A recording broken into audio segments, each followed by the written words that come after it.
హితోపదేశంలోని ఒక ప్రాచీన గాథ.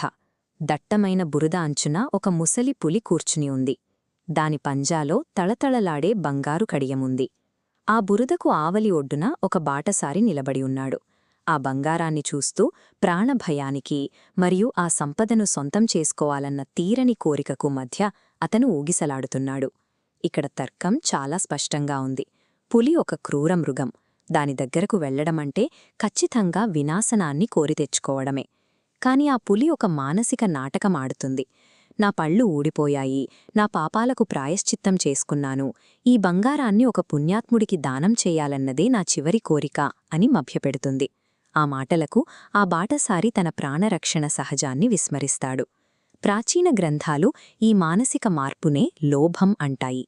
ఈ అత్యాశ మనిషి విచక్షణను ఎలా మింగుతుందంటే కళ్ళెదురుగా ఉన్న ప్రమాదాన్ని కూడా పసిగట్టలేనంతగా. ఈ చాట్ గమనించండి. మన మెదడులో లోభం ప్రవేశించినప్పుడు అది ప్రమాదాన్ని అంచనా వేసే వ్యవస్థను అణిచివేస్తుంది. రాబోయే లాభంపై ఉన్న అంచనా అమాంతం పెరిగిపోతుంది. నేను ఇతరులకన్నా భిన్నమైన వాడిని, నాకు ఏమీ కాదు అని ఆ బాటసారి తనను తాను వంచించుకుంటాడు. ఆ భ్రమలోనే బురదలోకి ఆ మొదటి వినాశకరమైన అడుగు వేస్తాడు. లోభమనేది ఒక చురుకైన భ్రమ. ఇది ఆత్మవినాశనాన్ని సైతం అరుదైన అవకాశంగా భ్రమింపచేస్తుంది. హితోపదేశం విశ్లేషించిన ఈ ప్రవర్తన మనిషి మనస్తత్వానికి అద్దం పడుతుంది. శతాబ్దాల క్రితమే ప్రాచీన తత్వవేత్తలు మనిషి మెదడులోని ఈ లోపాన్ని గుర్తించారు. హిందూ తత్వశాస్త్రం దీనిని 6 అంతర్గత శత్రువులైన షడ్రిపులలో ఒకటిగా వర్ణిస్తే, సిక్కు మతం 5 దొంగలలో ఒక దొంగగా పరిగణించింది. మనిషి విచక్షణను అపహరించే అతిపెద్ద శత్రువు ఈ లోభమే. భగవద్గీతను విశ్లేషిస్తూ శ్రీ అరవిందులు కూడా దీనిపై స్పష్టతనిచ్చారు. లోభమనేది ఒక అసుర లేదా రాక్షస స్వభావం. ఇది మనిషి ఆత్మను దాని సహజ ధర్మం నుండి తప్పిస్తుంది. ఈ అసుర స్వభావానికి తృప్తి ఉండదు. ఈరోజు నా దగ్గర ఇది ఉంది, రేపు ఇంకొంత సంపాదించాలి అనే అంతులేని ఆకలి దాని లక్షణం. లోభం మనిషిని మానసిక పతనానికి గురిచేస్తుంది. ఎంత సంపాదించినా తీరని ఆకలితో ఉండే ఆ మనస్థితే ఒక రకమైన స్వీయ నిర్మిత నరకం. ఆకలి తీరని అసుర ప్రవృత్తి మనిషికి మాత్రమే పరిమితం కాలేదు, అది వ్యవస్థలకు పాకింది.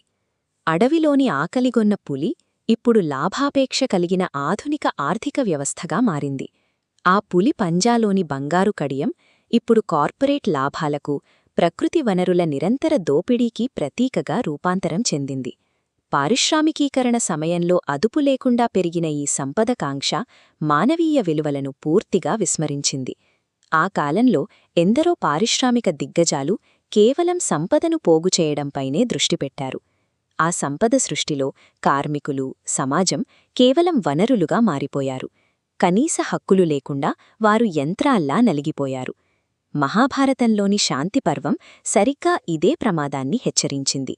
లోభాత్ ధర్మో వినశ్యతి. లోభం కారణంగా ధర్మం మరియు నైతిక సరిహద్దులు తుడిచిపెట్టుకుపోతాయి. ఒక సమాజం మొత్తం ఈ అత్యాశ మీద ఆధారపడి పనిచేసినప్పుడు నైతిక విలువల కంటే లాభానికే ప్రాధాన్యత లభిస్తుంది. ఇప్పుడు మళ్లీ ఆ కథలోకి వద్దాం. ఆ బాటసారి బురదలోకి అడుగువేస్తాడు. అతని కాళ్ళు ఆ చిక్కటి బురదలో కూరుకుపోయాయి. తాను ఎరగా మారిపోయానని అర్థమైంది. అప్పటికే కాలం మించిపోయింది. ఈ కథలోని బురద నేటి మన ప్రపంచంలో వెనక్కి మళ్లించలేని పర్యావరణ వినాశనానికి నిదర్శనం. లాభాల వేటలో భాగంగా సంస్థలు పర్యావరణ చట్టాలను తుంగలో తొక్కుతున్నాయి. దీనివల్ల నదులు, అడవులు పాడుబడి భూమి కలుషితమవుతోంది. వ్యవస్థలతో పాటు అనవసర వస్తువుల కోసం మనం చూపే అతివ్యామోహం కూడా ఈ వినాశనాన్ని వేగవంతం చేస్తోంది. పరిమితమైన వనరులున్న భూమిపై అపరిమితమైన లాభాలను ఆశించడం ఒక మరణ శాసనం. ఆ కథలోని బాటసారి మనమే. ఆ మృత్యుతుల్యమైన బురద, వినాశనపు అంచున ఉన్న ఈ భూమి. మరి ఈ ప్రమాదం నుంచి మనం ఎలా బయటపడాలి? ఆ బురద మనల్ని పూర్తిగా మింగేకముందే ఎలా తప్పించుకోవాలి?